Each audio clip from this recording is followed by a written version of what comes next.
information That's good. about what was happening in the rest of the world, but not enough to get to be too involved. Concern was, however, enough to cause enough worry among our leaders for them to decide that perhaps we needed to build up our armed forces. By one vote in Congress, they succeeded in passing the Selective Service Act that we know as the Draft Act. And because of this act, we did, on that day in December, have a small half-trained army. But the good portion of that army was ready to be discharged because the drafted men that composed most of that had completed their required 1-year stint and were ready to go home. Also, unbeknownst to most of us, our Navy had quietly moved to Pacific base from San Diego to Pearl Harbor. But then war was far away. I just saw on the television the other night a story about Senator Nye of Wisconsin. Now, I don't know how many of you ever heard of the American First Party, but it was holding a convention. And Senator Nye was the main speaker, and he had this real speech against going to war. And in the minute before he started to speak, they handed him a little note and said the Japs had attacked Pearl Harbor. He went through with the speech, condemning the U.S. going to war. And his last word says, by the way, the White House had said the Japs had attacked Pearl Harbor. That was his attitude towards it. But that war was a long ways away. It brought us out of the Great Depression as the world began to rearm and to buy many of the arms and supplies from us. It made market for the things we made, and markets meant jobs, and jobs meant work for all. Yes, as a people, we were divided about helping Britain, Russia, and China, but not to the extent of getting involved. It was their war. We were prosperous for the first time in a decade, and we were at peace. On that particular Sunday, I remember it well. My grandmother and aunt had come to visit us for dinner. My mother had served roast chicken, mashed potatoes, and green peas, and had homemade gravy.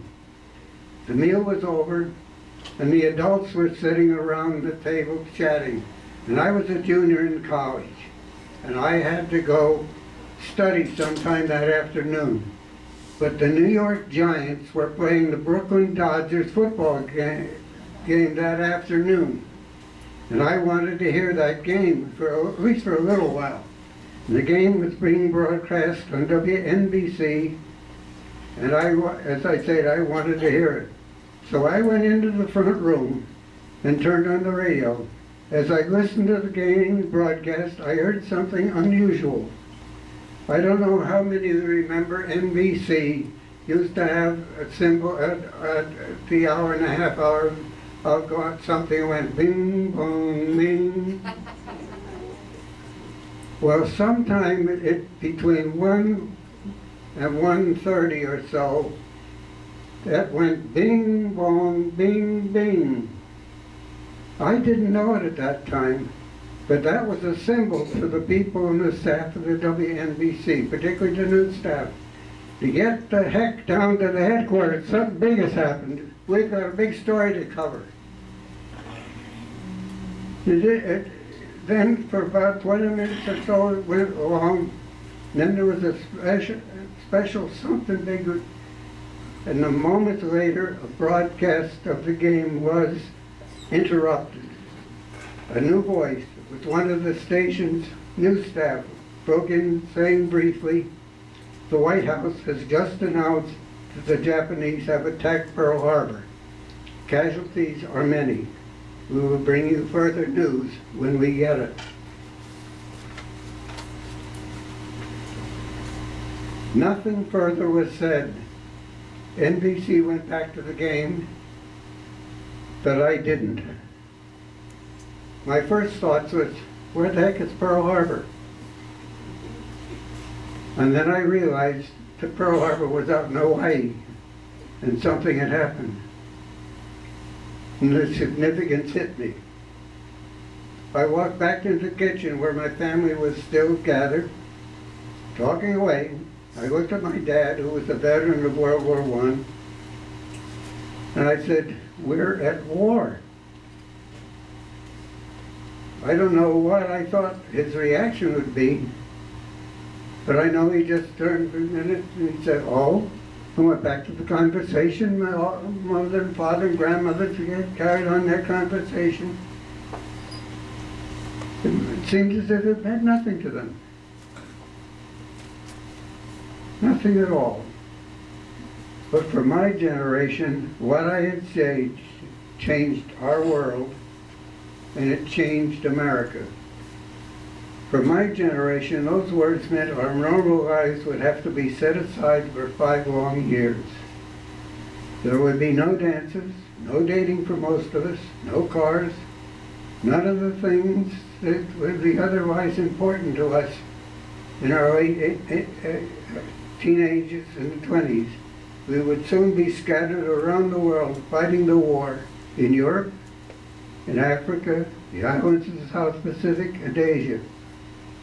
If we weren't good in geography, we were soon going to learn it simply by having to go there. We were sent to the places we had read about by having to live there and fight there and die there. 450,000 of us would stay there permanently. Among those who did were my cousin Keith Spode, who was shot down on February 12, 41. He lies missing in the wreckage of a plane somewhere off of the city of Broome, Australia. He was carrying some 40 refugees from the island of Java to their safety, and they never made it. Alfred Cooter, who was killed in a training accident in Fort Benning just 2 months later, and Jack Keller, the president of my high school senior class, lies in the American Cemetery in St. James, France. He was killed in August 1944 trying to cross the Seine River. I'm sure most of you have memories of losses. I have many other thousands who would return mentally and physically scarred. All of us would return changed, no longer boys, but men. Our youth was lost. We would go home to be with those whom we would marry. We'd become known as the greatest generation. We would take advantage of the education offered to us by our grateful nation. We would simply go to work. We would raise our families. We would support our nation in as many tasks that it would be thrust upon us in the future. It was a changed America that we came home to. No longer could we as a nation stand aside from the rest of the world. To prevent much of it from falling into chaos, possibly even be ruled by a philosophy foreign to us, we would have to help the former countries, even our enemies, to rebuff attacks meant to overrun the world with ideas and ways of living inimical to our way of life. This led our nation and our sons to many confrontations and conflicts in Korea, Vietnam, Cuba, Iraq, Afghanistan, many other places we're not aware of. Men of my VFW post are with me today. My son, their sons, and your sons have answered their country's call to serve in those times and places. Yet we must remember that cold, sunny Sunday, often when America's peace was shattered, that attack on Pearl Harbor. It changed my world, it changed my generation's world, and even if you were born since, it changed the world into which you were born, but it changed America and its place in the world. Sunday, December 7th, 1941, a fateful day, a day that has and will continue to live in infamy. May it, for all that it has meant to our land, by all that it has changed in our land, by all that has been asked of us in our land since that day, be long remembered. As a people and as a nation, we do not know what else will be asked of us ahead. We must simply do, as we have in the past, what needs to be done, and ask our God to continue to bless this America of ours and its people, each and every one of us. Thank you.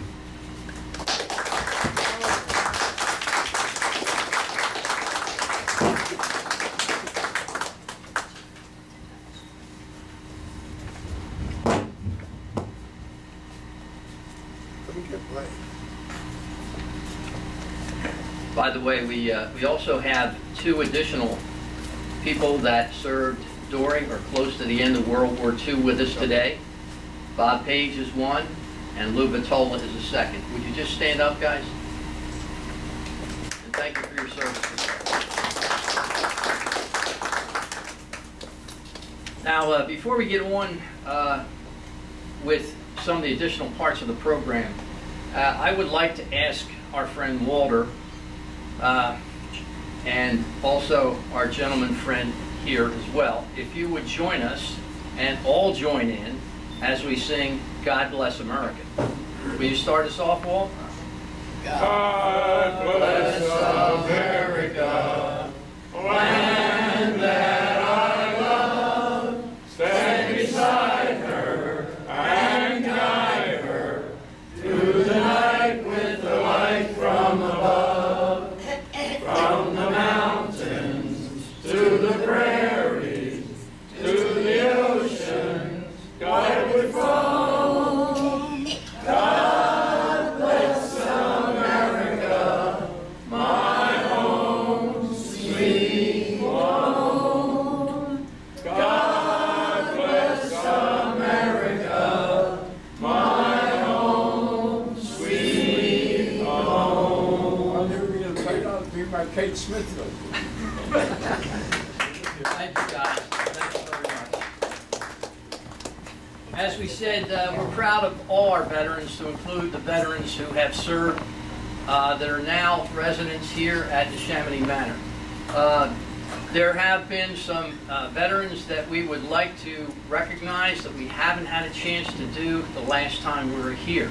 Oh, that's nice. So what I would like to do, as I call out your name, if able, just either raise your hand or come on up, either or.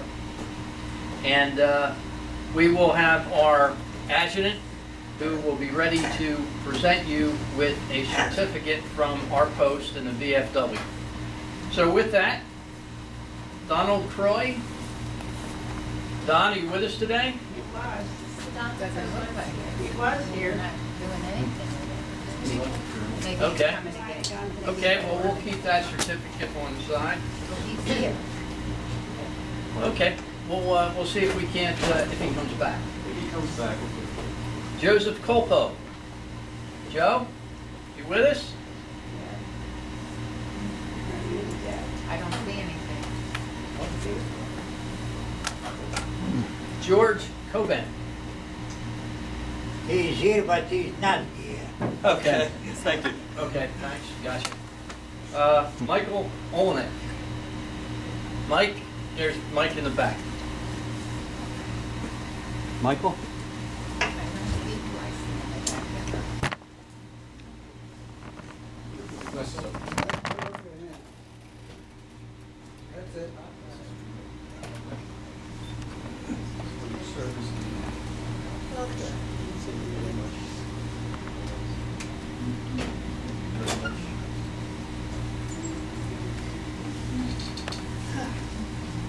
Okay, and Wilford Vogel. Wilford? He just came in, didn't he? Oh, no, I guess he didn't. Wilford? No? Okay, well, Last but